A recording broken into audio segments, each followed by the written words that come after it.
Hello everyone. Welcome back to IS Cafe. My name is Priyanka. Let us begin with today's decoding session of the Hindu, 7th of November 2023.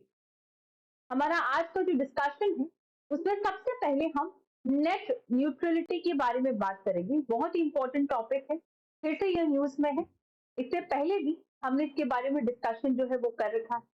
Then will be talking about the India Myanmar border issue. India का जो north east है उसी से सटा के उसी के border पे आपके पास म्यांमार है, और म्यांमार और चाइना का भी बॉर्डर डिस्प्यूट चल रहा है। तो इस वजह से ये जो पूरा डिस्प्यूट है, एक बार के लिए हम इंडिया और म्यांमार के जो पूरे बॉर्डर इश्यूज है उसको समझने की कोशिश करें। Then will be talking about the odd even formula in the Delhi.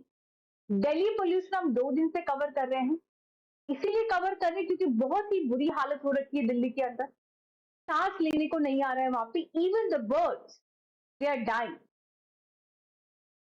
तो as a corrective action 4 wheelers जो है उनको बैन करने की बात करी गई है, और इवन फॉर्मूला वहां पे लगाए जाने की बात करी जा रही है। And then will be talking about the collegium system. It is a system which is related to the appointment of the जजेस। तो ये हमारे आज के टॉपिक्स होंगे जिसमें हम डिटेल में डिस्कशन करने वाले हैं। So before we move forward, this is our channel IAS Cafe. अगर आपको हमारा ये इनिशिएटिव अच्छा लग रहा है तो प्लीज हमारे चैनल को सपोर्ट करें, सब्सक्राइब करके लाइक और शेयर करके। इसी चैनल पे आपको ज्योग्राफी की जो वीडियोस है वो आपको मिल रही है, और इकोनॉमिक्स के वीडियोस भी अपलोड हो रहे हैं साथ में, और बाकी के जो भी सब्जेक्ट है इकोनॉमिक्स और ज्योग्राफी के बाद वो भी यहाँ पे स्टार्ट कर दिए जाए। ठीक है, so this was all about the information. Now moving back to our main discussion, that is about the net neutrality. Net neutrality का कॉन्सेप्ट जो है उसको आप समझो। फॉर एग्जाम्पल हमारे पास जो आईएसपीज होते हैं यानी कि internet service providers, they provide the internet. So there is a concept, not a concept, there is a principle that they should be unbiased, without any biasness। उनको जो इंटरनेट सर्विस प्रोवाइड करना है, प्रोवाइड करवाना है, वो एक neutral तरीके से करवाए। फॉर एग्जाम्पल यहाँ पे आपके पास कोई भी वेबसाइट ले लीजिए, वेबसाइट 1, 2, 3, 4। मान लो कि कोई पॉपुलेशन है वो इसको ज्यादा देख रही है और इन दोनों वेबसाइट को कम यूज कर रही है, बट आईएसपी की ड्यूटी है no matter what they have to provide the internet on a similar scale. So this is the net neutrality here. So net neutrality is the principle that all the internet traffic should be treated equally, without discrimination, without any preference given to a particular website or service or application. Google पे काफी blame लगता है कि it blocks the internet to the other website, वो इसी से related है। Net neutrality ensures that everyone has equal access to the information and services on the internet, regardless of their financial resources or the size and the power of website they use. Net neutrality का concept यही है कि अगर मान लो कि कोई Google जैसी company जिनके फाइनेंशियल रिसोर्सेज बहुत ज्यादा अच्छे हैं, size and power compare to other companies is good, no matter what is the powers, what is the financial resources you are having, you have to be neutral while providing the internet, while being a part of the ISP, while being the company who are providing the internet, you have to be neutral, right? So it is important principle that helps to ensure a level playing field on the internet and to protect the free flow of the information and ideas. Without the net neutrality, internet service providers could potentially use their market power to steer the users towards certain websites and services. अगर net neutrality जैसी कोई चीज नहीं होती तो ये ISP जो internet service providers है, जैसे जियो है, एयरटेल है, whatever, किसी एक वेबसाइट की तरफ जो है वो झुक जाती। अगर उनको कोई पैसा मिल रहा होता, कोई भी एक तरह से फेवर हो या कुछ भी रीजन हो, वो मोनोपलाइजेशन पे आ जाती, राइट? तो who are the different stakeholders in the internet space? पहले हम स्टेक होल्डर्स के बारे में बात करते हैं। आपके पास हो जाएगा टेलीकॉम सर्विस प्रोवाइडर्स जो होते हैं टीएसपीस, इंटरनेट सर्विस प्रोवाइडर्स आईएसपीस, जो ओटीटी प्लेटफॉर्म थी नेटफ्लिक्स वगैरह, अमेजन प्राइम की, जो कि अभी चल रहे हैं नए नए over the top service providers. So the government who may regulate and define relationship between these players are TRAI, एक independent regulator है टेलीकॉम सेक्टर्स के अंदर। अब इस पूरी नेट यूटिलिटी को रेगुलेट किस तरह से किया जाता है? Until now, the net utility has not directly been regulated in India by any law or policy framework. बहुत इंपॉर्टेंट है, प्रीलिम्स में सीधा स्टेटमेंट आता है that is there any law which regulates the net utility? No. अभी तक India में कोई भी डायरेक्ट लॉ या कोई भी पॉलिसी फ्रेमवर्क ऐसा डायरेक्ट नहीं है जिसके थ्रू आप नेट यूटिलिटी को रेगुलेट कर सकते हो। ओवर द लास्ट ईयर, अगर हम पिछले कुछ सालों की बात करते हैं, there have been some development with respect to the formulation of net utility policy. पिछले कुछ सालों में ठीक है कुछ फॉर्मुलेशंस हुए हैं, कुछ तरीके आए जिसके थ्रू आप इनको रेगुलेट कर सकते हो, जैसे कि CRAI is working on differential pricing for data services as well as regulatory framework for over the top platform. अब इसका ना आप एक काम करो सीधा, what will happen if there is no net utility? सबसे पहले न्यूज कंटेक्स्ट को समझो, फिर हम स्लाइड पे आएंगे। ठीक है, हुआ क्या है, आपके पास पहले पहले के टाइम पे क्या होता था, आप किसी को कोई एसएमएस भेजते थे ना, तो उसमें 1 रुपया कटता था, आपके पास रिचार्ज करवाना पड़ता था। किसी को कॉल करते थे, आपको रिचार्ज करवाना पड़ता था, है ना, कि भाई 100 रुपए का रिचार्ज है, भाई मैं रख रहा हूँ पूरा, बैलेंस खत्म, है ना, मम्मी अभी बैलेंस खत्म हो रहा है, बस कल बात करेंगे। तो एक वो टाइम था जब मैसेजेस भेजने के लिए, कॉल करने के लिए पैसा लगता था, उस पैसे से ये जो कंपनी है वो कमाती थी, रेवेन्यू आता था। बट अब जब से इंटरनेट आया है, एवरीथिंग इज फ्री। आप इंटरनेट कॉल्स कर रहे हो, आप व्हाट्सएप कॉल कर रहे हो, वीडियो कॉल्स कर रहे हो, चैटिंग कर रहे हो, it is free, it's all about internet. तो ये जो टेलीकॉम कंपनीज है, उनका कहना है कि हमारे पास रेवेन्यू नहीं आ रहा, पैसा नहीं आ रहा है, और टैक्स देने में भी हमको सबसे आगे, टैक्स भी हमको ज्यादा देना पड़ रहा है, रेवेन्यू हमारे पास आ नहीं रहा है ना। तो यहाँ पे क्या है, on this July year telecom regulatory authority of India, उन्होंने at the request of the government invited a comprehensive consultation on the need and possible link mechanism, कि किस तरह से ये जो ओटीटी सर्विसेज आप उसको किस तरह से रेगुलेट कर सकते हैं। For more than a decade now, telecom companies have seen a revenue from traditional stream, जैसे कि आपके पास वॉइस कॉल है, मैसेजेस है, ये अभी हमने बात करी थी। बहुत टाइम पहले, बहुत टाइम तक जितनी भी टेलीकॉम कंपनीज होती थी, मैसेजेस के थ्रू या फिर आपका कॉल्स के थ्रू पैसा कमाती थी, बट अब क्या हो रहा है, ये सब कुछ फ्री हो रहा है। So it is also the limit that OTT services are not subject to the same level of taxation. अब ये क्या बोल रहे हैं कि एक तो ये OTT प्लेटफॉर्म्स आ रहे हैं जिसकी वजह से हमारी कमाई रुक रही है, रेवेन्यू। दूसरा, टैक्स हम ज्यादा दे रहे हैं, इनके ऊपर कोई टैक्स का बर्डन भी इतना ज्यादा नहीं है। लाइसेंसिंग फी जो है इनके ऊपर, लाइसेंसिंग फी पे सीधा क्वेश्चन आया था। On the flip side, the use of OTT services has led to certain data consumption, because जैसे आप OTT का यूज कर रहे हो, डेटा का कंजम्पशन बढ़ रहा है, जिसकी वजह से रेवेन्यू स्ट्रीम बढ़ रहा है टेलीकॉम कंपनीज के लिए। ठीक, तो OTT consultation has renewed the claimer from the telecom companies, जैसे कि नेटफ्लिक्स है, Amazon प्राइम है, डिज्नी प्लस, हॉटस्टार, ये सब। They argue that streaming the platform are free riders benefiting from infrastructure and maintained by telecom companies. तो ultimately यहाँ पे OTT platforms को रेगुलेट करने की जो पूरी कहानी है उसके बारे में यहाँ पे बात करी गई। अब हमारे नेक्स्ट टॉपिक पे आते हैं, about the India Myanmar border issue. सबसे पहले म्यांमार की जो कंट्री है, म्यांमार का जो रीजन है, उसमें कुछ इंटरनल डेवलपमेंट को समझते हैं। Recently developments inside the Myanmar and the repercussions along the Indo-Myanmar border region. तो बेसिकली ये if I talk about this is your north east, और यहाँ पे आपके पास जो है म्यांमार हो जाएगा। The two sides discuss the need to ensure the peace, stability and economic development along the border. India और म्यांमार दोनों ने ये इंश्योर किया कि हम दोनों की भलाई की बात है, कि हमारा जो बॉर्डर एरिया है वहां पे हम पीस मेंटेन करके रखेंगे, एक स्टेबिलिटी होगी, कोई झगड़े नहीं होंगे, इकोनॉमिक डेवलपमेंट हम करने की कोशिश करें। It was emphasized that early restoration of peace and security and implementation of the development projects in Myanmar will benefit the people residing along both the side of border. अब India's connectivity project क्या है Myanmar के अंदर?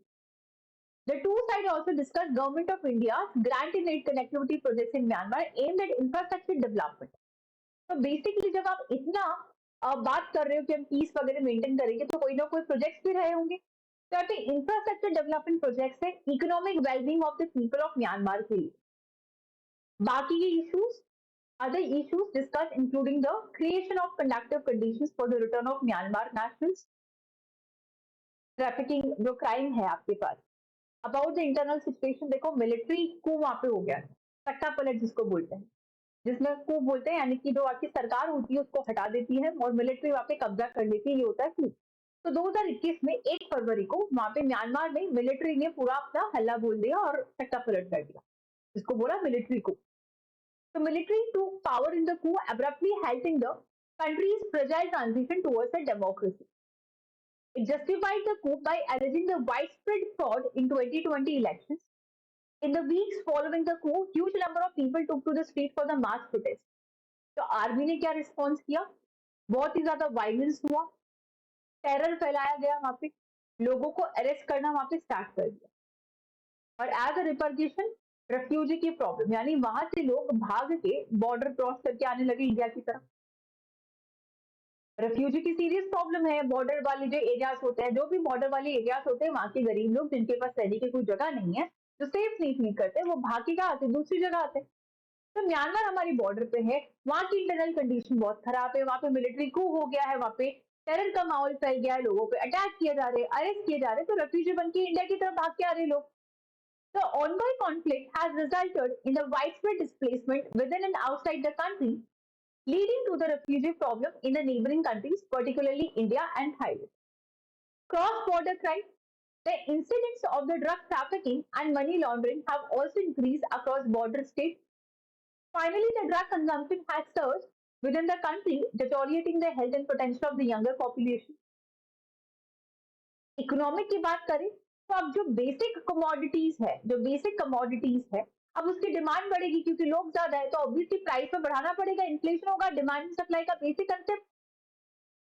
Commodity आपकी basic उतनी की उतनी है, लोग रेफ्यूजी बन के आ रहे हैं, लोगों का नंबर बढ़ रहा है, यानी डिमांड बढ़ेगा, मार्केट में क्या होगा, पैसा बढ़ेगा, यानी कि आपके पास जो इन्फ्लेशन है वो बढ़ेगा। तो in addition, as a result of the Russia Ukraine war, there was a rise in the cost of fertilizer, leading to a shortage in the production of food in the Myanmar. The banking sector has seen a slowdown within a number of private banks branches closing due to the armed resistance and instability in such areas. अब इस पे impact क्या पड़ रहा है India का? सबसे पहले है इन्फिल्ट्रेशन, क्रॉस बॉर्डर मूवमेंट। जब भी क्रॉस बॉर्डर मूवमेंट होता है, ये हमारे लिए बहुत बुरी बात होती है। वाई? बिकॉज इलीगल रूट्स का ट्रांसपोर्टेशन होता है, क्राइम बढ़ जाते हैं, ड्रग्स जैसे जो इंसिडेंसेस होते हैं वो बढ़ जाते हैं। जियोपॉलिटिकल इश्यूज, इंडिया का जो एक्ट ईस्ट पॉलिसी है, जो कि 2014 में हमने स्टार्ट किया था, उस पर बहुत एडवर्स इफेक्ट पड़ता है। It has negatively impacted India's initiative in terms of the land outreach towards the vibrant economies of Southeast Asia, and it has also retarded development in the Northeast. Security concerns, India's strategy concerning the military coup in the Myanmar comes at the expense of security concerns for the indigenous stakeholders in the NER. So this was all about the relations between the India and the Myanmar. अब दिल्ली में जो air pollution है उसकी वजह से वहां पे odd even formula लगाया गया गाड़ियों पे। अब ये क्या है? सबसे पहली बात, इसको 13 नवंबर को इंट्रोड्यूस किया गया था एयर पोल्यूशन के चलते, पहले की बात है। तो the scheme has been enforced in Delhi before. तो इसमें क्या होता था, ऑड दिन जैसे कि 1, 3, 5, 7, 9, इन दिनों पे सिर्फ वो गाड़ियां अलाउड करी जाएगी सड़कों पे जिनकी गाड़ी की नंबर के पीछे भी ऑड नंबर आता हो, यानी आधी गाड़ियां घर पे रहेगी, गाड़ियों जो रोड पे गाड़ियां वो कम होगी, व्हीकल पॉल्यूशन कम होगा, और इवन डेज में इवन नंबर वाली गाड़ियों को अलाउड किया जाएगा, राइट? तो the people who violated the rule, जिसने इसका वायलेशन किया उसको 2000 का जुर्माना भरना पड़ेगा। एक्स्ट्रा बस या फिर जो पब्लिक ट्रांसपोर्टेशन उनकी फैसिलिटी यहाँ पे करवाई गई। In the previous phases of the scheme, ये जब पहले आई थी तब टू व्हीलर्स या फिर women only vehicles, CNG, electric vehicles, या आपके पास वीआईपी जो इनको एग्जेम्प्ट किए गए थे, जैसे कि एम्बुलेंस है, सुप्रीम कोर्ट के जो जजेस है उनकी गाड़ी सबको यहाँ से जो है एग्जेम्प्ट किया गया। 2016 में सबसे पहले इसको इंट्रोड्यूस किया गया by the arm government to control the vehicular pollution, and क्या इससे व्हीकुलर पोल्यूशन की कमी हुई या फिर ये स्कीम जो है डज इट वर्क और नॉट। तो दिल्ली टेक्नोलॉजिकल यूनिवर्सिटी जो है उनकी स्टडी के मुताबिक जो आपके पास पर्टिकुलर मैटर पीएम 2.5 होता है और जो पीएम 1 है जो कि एयर पॉल्यूटेंट है उसमें कमी देखने के लिए मिलेगी। इवन पीएम 2.5 और C373 इसके भी अंदर आपको 4.70% का रिडक्शन जो है देखने के लिए मिला है। और इसी के साथ स्कीम के थ्रू हमारे दिल्ली में जो केजरीवाल जी है उनको फॉर्चून्स मैगजीन में टॉप 50 ग्रेटेस्ट लीडर्स में इंक्लूड किया गया था 2016 के। अब आते हैं हमारा आखिरी topic about the collegium. Collegium बहुत इंपॉर्टेंट है, चाहे जुडिशरी पूरा इंपॉर्टेंट मानो, इससे क्वेश्चन आता ही आता है। आपके पास नेशनल जुडिशियल अपॉइंटमेंट कमिटी और the national judicial appointment committee NJAC जिसको बोलते हैं 99 तो कॉन्स्टिट्यूशनल अमेंडमेंट एक्ट से आया। इसमें प्रीलिम्स में बहुत क्वेश्चन पूछे जाते हैं, मेंस में इसमें बहुत क्वेश्चन पूछे जाते हैं। ये आपके पास इसी से रिलेटेड है कोलेजियम। तो कोलेजियम एक ऐसा सिस्टम है, कोलेजियम एक ऐसा जजेस का ग्रुप है जिससे आप जजेस को ही अपॉइंट करते हैं, ठीक है। तो it is a system of appointment and transfer of जजेस that has evolved through the judgment of the supreme court and not by an act of parliament or by a provision of the constitution, ठीक है। so what is collegium? It is a system of appointment and transfer of judges that has evolved through the judgment of the Supreme Court and not by an act of parliament or by the provision of the constitution. Evolution of the system, first judges case जो कि 1981 में आया था, it declared that primacy of CGI's recommendation on the judicial appointment can be refused। अब पूरा ये जो collegium system है उसमें chief justice of India recommendation देता है, सजेशन देता है। तो फर्स्ट जजेस केस 1981 में ये बोला गया था कि चीफ जस्टिस ऑफ इंडिया जो रिकमेंडेशन दे रहे हैं, जो सजेशन दे रहे हैं, वो कंपल्सरी नहीं है एक्सेप्ट करना, आप उसको रिफ्यूज कर सकते हो कोजेंट रीजन के बेसिस पे। So the ruling gave the executive primacy over the judiciary in judiciary appointment for the next 12 years. But second जजेस केस 1993 में क्या हुआ, सुप्रीम कोर्ट लेके आया कोलेजियम सिस्टम। इसमें क्या हुआ, सुप्रीम कोर्ट क्या लेके आया, कोलेजियम सिस्टम, जिसमें कंसल्टेशन मतलब कंकरेंस, कि ये जो कोलेजियम सिस्टम में कंसल्ट कर रहे हो आप, कॉन्करेंस आपको मानना पड़ेगा वो चीज। It added that it was not a serious individual opinion but institutional opinion formed in consultation with two senior most जजेस। अब इसमें क्या बोला गया, पहली बात यहाँ पे जो chief justice of India recommendation देंगे वो कॉन्करेंट होगी, आपको माननी पड़ेगी। और इसका एक्सप्लेनेशन देते हुए क्या बोला कि यहाँ पे सीजीआई का इकलौता ओपिनियन नहीं होगा, ये ग्रुप होगा जिसमें चीफ जस्टिस ऑफ इंडिया होंगे और 2 सीनियर मोस्ट जजेस और होंगे। तो ये 3 जजेस जो है उनका ग्रुप है, उन्होंने अगर कोई ओपिनियन दिया है तो वो कॉन्करेंट होगा, वो मानना पड़ेगा। फिर थर्ड जजेस केस आता है, supreme court on the president's reference that is article 143 explain that collegium जो है expanded collegium to a 5-member body जिसमें CGI है और 4 सीनियर मोस्ट जो जजेस हैं वो और। तो इस पूरे कॉलेजियम सिस्टम का हेड कौन होता है, चीफ जस्टिस ऑफ इंडिया होते हैं। 4 आपके पास सीनियर मोस्ट जज होंगे, it is led by the CGI and 2 senior most जजेस। हायर जुडिशरी जो है उनको अपॉइंट किया जाता है सिर्फ और सिर्फ कॉलेजियम सिस्टम के through.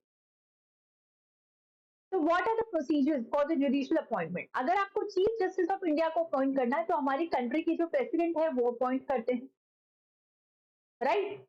And for supreme court जजेस अभी जो हमने कोलेजियम सिस्टम पढ़ा है वो अपॉइंट करते हैं।